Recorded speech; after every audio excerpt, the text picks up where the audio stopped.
Hey guys, what's up? This is Nasu2 and you're watching DCS, and today we will revisit the yaw autopilot of the Mi-24P because since I made the original video about it, there have been some changes and those are quite significant, so it's probably best to update this a little bit.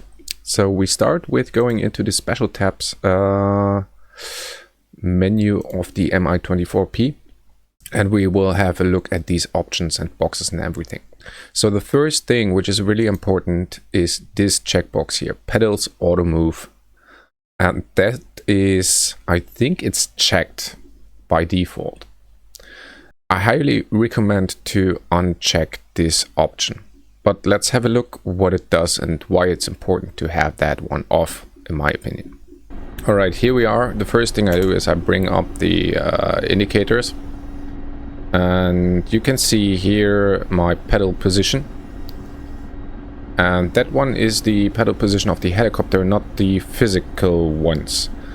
I will take off my feet from my physical pedals, but first thing we do whenever we jump into a hot start Mi-24P is we turn off the heading hold assistant, and you can see that this bar goes back to center, and turn it back on, because when you start it sometimes is already processing something, I don't know, trying to hold a heading which I don't know where it comes from. So just do that every time you jump into a hot start, turn it off and on again. So side on for better reference. And as I said, I will now take off with my feet off the pedals. And what you will see is that this bar will start to wander, I think, to the right, and it will try to keep the helicopter towards the heading that it's currently pointing at right now. And at some point, I'm starting to feed in collective, at some point you will see a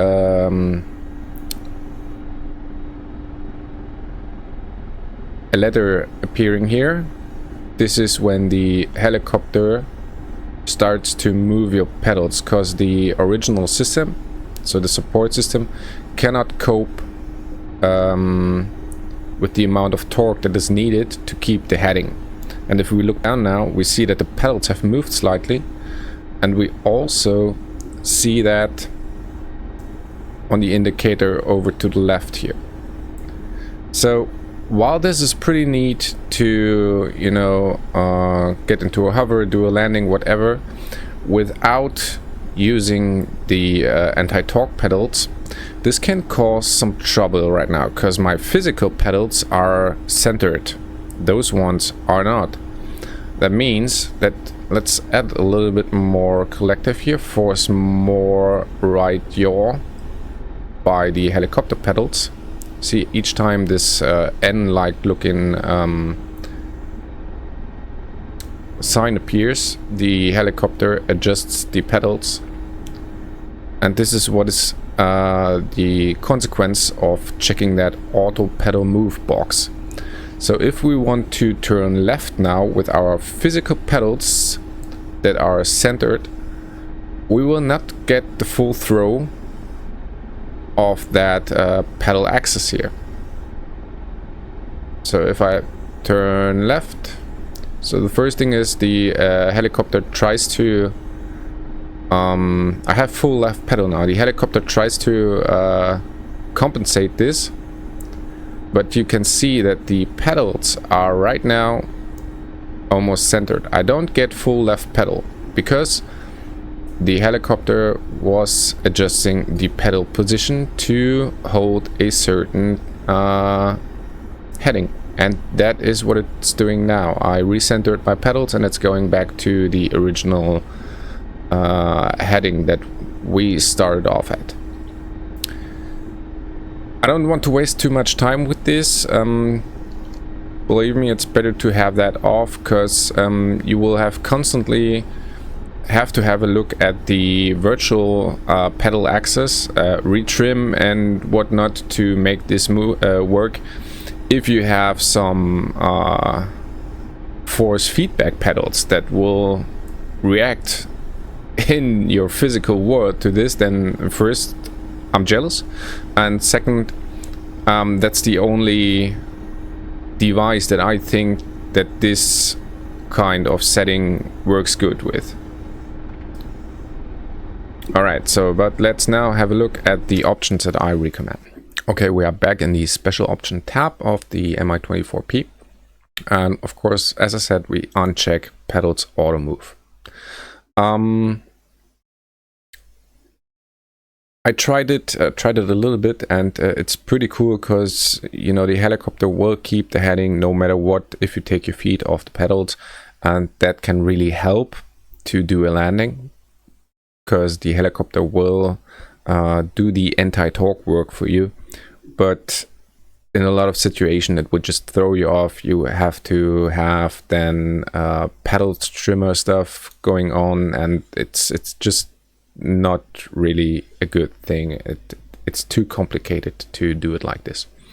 So let's have a look at the other options. So pedal trimmer mode is really not important, because here in pedal trimmer button I tell the game do not trim. I don't want to trim my pedals. This is true for spring-loaded and also no spring anti-torque pedal setups, and might be interesting if you're using, I don't know, thumbsticks of a controller or a rocker switch on your HOTA system and don't own pedals at all. Then you will have to go through and maybe fiddle around with this, but overall I would recommend to not trim the anti-torque pedals. And then we have this pedals microswitch logic. I disabled this because I want to be in full control of when the microswitches are activated and when not. So let's talk a little bit about the microswitches. The microswitches are a switch that is on the pedal of the real helicopter. If the pilot pushes his feet into the pedal or shifts it, it activates the microswitch and tells the helicopter, hey, I'm the pilot and I want to say where we are going now in terms of heading. So it is kind of like the trimmer button, but a different system. So what we should also do is have a look at the controls, and there we find pedals microswitch button on and off. I use the just on button, and I have a button that stays in place when I click it, and then I can push it back and release it. But if you prefer a click for on and a click for off, you can also try this one. But I think it's easy to get confused whether the system is now on or off. Let's get back into the helicopter and talk a little bit more about that. Alright, we are back in the helicopter and in active pause right now. We need the fan, that's always important. And I jumped just into a client that is starting in the air, and now, let me bring up the indicator. Not even the yaw autopilot or heading hold is already working. Also my pedals are in a preset condition and my physical pedals are centered. That means if you jump into a hot start in the air, retrim your controls, maybe also just for good measure turn it off and on again. You can see it was on the left side, now it's on the right side. Give it some time to settle.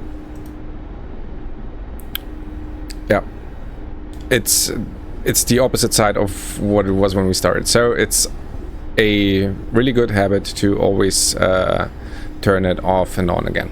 So let's talk about the microswitch. As I said, it's a little switch that when you push down these bars here that you have your feet on, it tells the helicopter, hey, I want to go into another direction. And when you release it, you tell the helicopter, that's where I want to go, please help me going that way. So what we can do now is when I unpause, we will do a landing attempt here, and we will have a look at the system assisting us. By the way, if you push the microswitch, I do it now and hold it, you can see here that the bar goes center. There it is. Because now the helicopter knows I want to be in control of heading and yaw. And if I release it again, it starts to assist us. So the cool thing is it will help us straighten out the helicopter up to a certain margin. There is this line here with these two yellow dots. That's the edge of the range where the assistance system can really hold the helicopter in place. If there is more force needed, then this indicates it will run out of authority and we will have to use the anti-torque pedals. But let's just unpause, catch the helicopter. And now I press the microswitch. Use my pedals to align to the runway, release it. Now it knows we want to go that way. And we reduce collective. And once we are slowing down and getting to the ground, we will feed in collective again, and then you can see the system working. So that's pretty fast.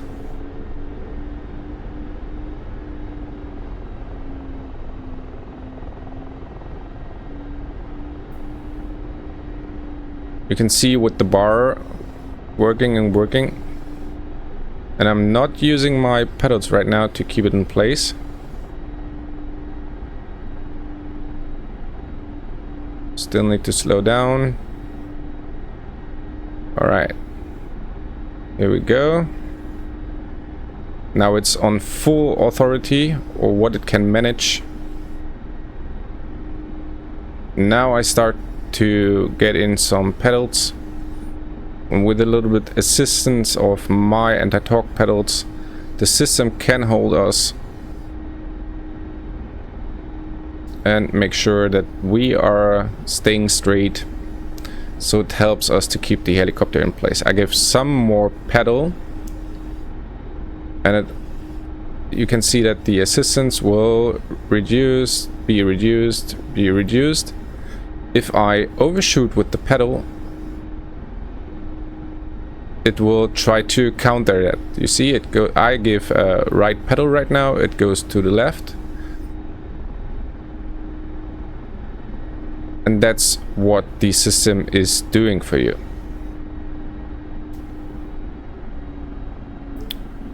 So, for quite some time before I did understand this, I just turned it off, because I was so confused and puzzled and everything was strange. And if you have that auto pedal move checked, it's even more confusing because you don't know what's going on probably. Alright, so let's talk about flying. So I will pick the helicopter up right now. We still have the heading, that's roughly the middle pylon there. So the system tries to keep us there.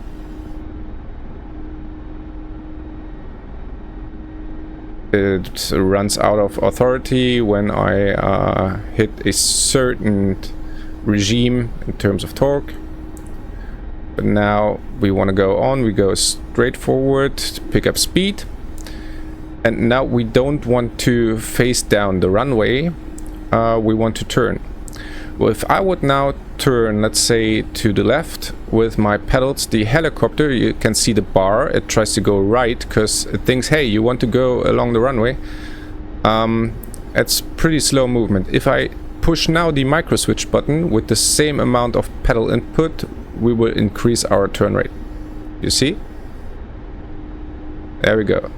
I keep it pushed, and this is now microswitch held down, and the helicopter knows, okay, pilot is in control, he wants to set a new heading, and deactivates the assistance for yaw and heading hold until I release the microswitch, which I do now.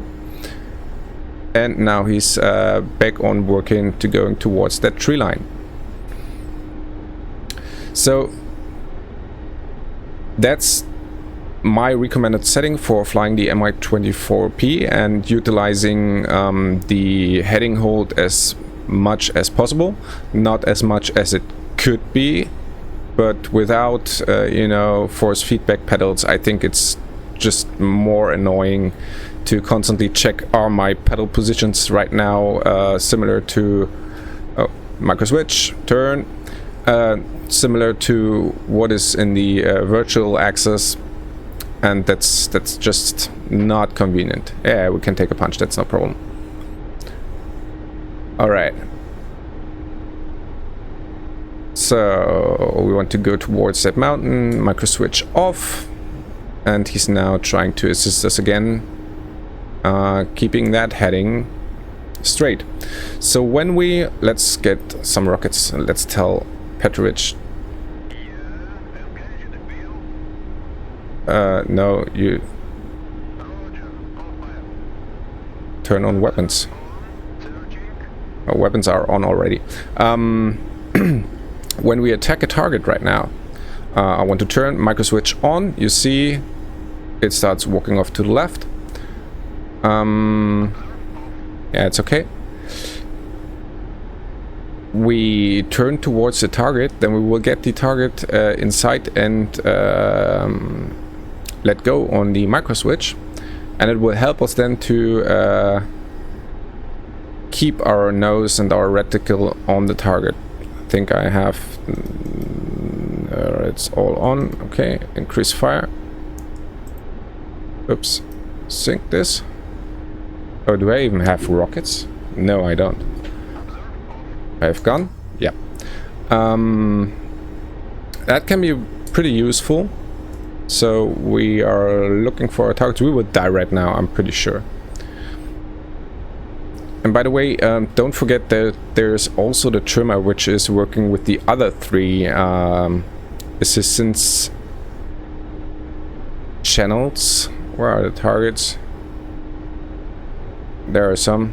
Oh, those are tanks, maybe? I don't know. Okay. On target, microswitch off. Tries to hold it.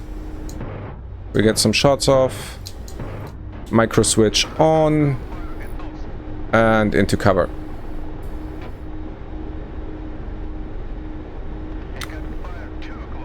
And that's basically what you should know about the your autopilot or heading hold and the microswitch button. I hope you enjoyed this video. I hope you learned something. If I didn't make it as clear as I maybe wanted it to be, let me know in the comments below. Ask some questions if you have, and enjoy the Mi-24P, because it's really fun to fly a helicopter. I assume, by the way, that you know about how the trimmer works and everything. I didn't go about that. This is more to maybe ease up some confusion about why your helicopter is spinning and going I don't know where. Alright, thank you, take care, see you next time, bye bye.